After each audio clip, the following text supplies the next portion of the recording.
Alors, je vais traiter aujourd'hui le repère cartésien. Le repère cartésien, je vais vous montrer ce que ça veut dire le repère cartésien. Alors, on va voir ce que ça veut dire un repère cartésien dans la droite, le plan et l'espace. Alors, repère, ça veut dire repérer, se repérer dans un espace. Alors, cet espace, on va commencer par une droite, puis dans le plan, puis dans l'espace. Alors, premièrement, on va voir un repère dans une droite. On se donne une droite. Alors, il faut se repérer sur cette droite, ça veut dire se positionner sur cette droite. Alors, pour se positionner sur une droite, il faut tout d'abord par rapport à quel? Par rapport à quoi? Repère par rapport à quoi?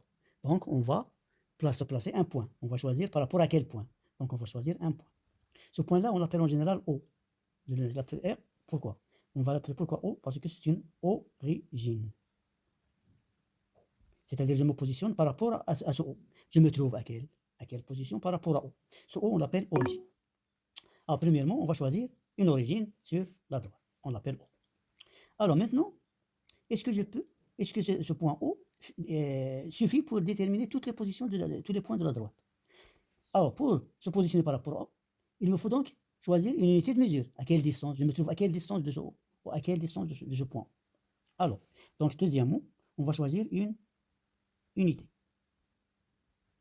Alors, le choix d'une unité, ça veut dire qu'on va choisir un point. On va choisir, par exemple, 1 mètre, par exemple 1 centimètre, ça dépend de l'unité. On va choisir une unité. Alors, comment choisir cette unité? On va positionner un point I. Ce point I, par exemple, je me trouve à 2 unités. Supposons que l'unité, c'est 1 mètre. Alors, on va choisir un point, un autre point I. Ce point I, on va le repérer par, c'est-à-dire l'unité OI. C'est-à-dire OI égale 1. Une unité peut être 1 mètre, peut être 1 seconde, peut être 1 kilomètre, peut être 1 heure, ça dépend. Ça dépend. Alors, donc, on choisit une origine, on choisit une unité.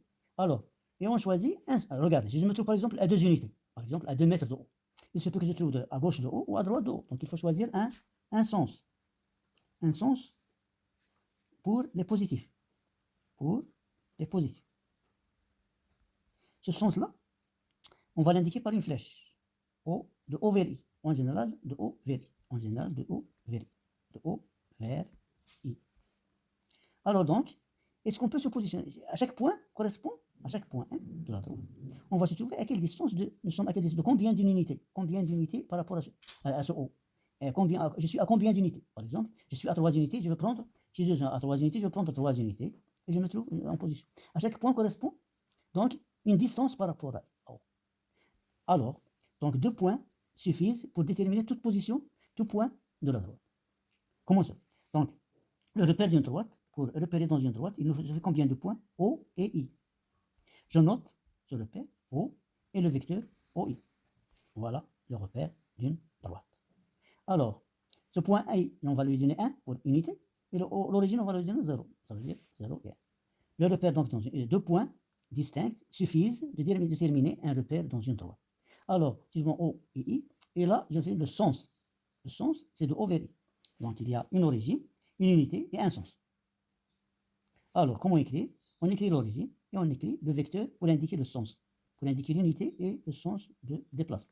Le sens pour les nombres positifs. Parce que je me trouve à 2 dans le sens des positifs, ça veut dire que je suis là. Je me trouve à 2, mais dans le sens des négatifs, je me trouve à moins 2. Par exemple, ici, moins 1, moins 2, moins 3. Ici, le nombre négatif et ici, le nombre positif. Donc, en résumé, pour se repérer dans une droite, il suffit de choisir 2 points. 2 points. Une origine et un point I pour déterminer l'unité, la distance OI. Alors, la distance OI, si vous voulez, la distance OI est égale à 1. Voilà donc une droite, 2 points distincts suffisent de se repérer dans une droite. À chaque position de la droite, à chaque point de la droite correspond un nombre. Par exemple, un point N peut correspondre à un nombre X. X, c'est la distance de O à I. La distance de O à M. La distance de O à M. Combien d'unités? Ça peut être un entier naturel, ça peut être une fraction, ça peut être... Si je suis entre 0 et I, ça peut être inférieur à 1. C'est un 1 sur 2, 1 sur 3, 1 sur 4. Ou bien une fraction, ou bien n'importe. Donc, si vous voulez, on écrit le vecteur OM est égal à combien de vecteurs OI? X OI. Alors, le vecteur OM est collinéaire avec le vecteur OI, donc X fois OI. Si X est positif, le point M se trouve de OIM. Si X est négatif, il se trouve de l'autre côté de O. Il se trouve de l'autre côté, il est de l'autre côté de OI. Alors, si X est négatif. Voilà l'écriture cartésienne, un repère cartésien d'une droite. Ça, on l'appelle repère cartésien d'une droite. Ça, c'est le repère cartésien. repère cartésien. Une droite. Et on écrit M, les coordonnées cartésiennes, il est 15 sur coordonnées, c'est X. Maintenant, on va voir le repère dans un plan. Se repérer,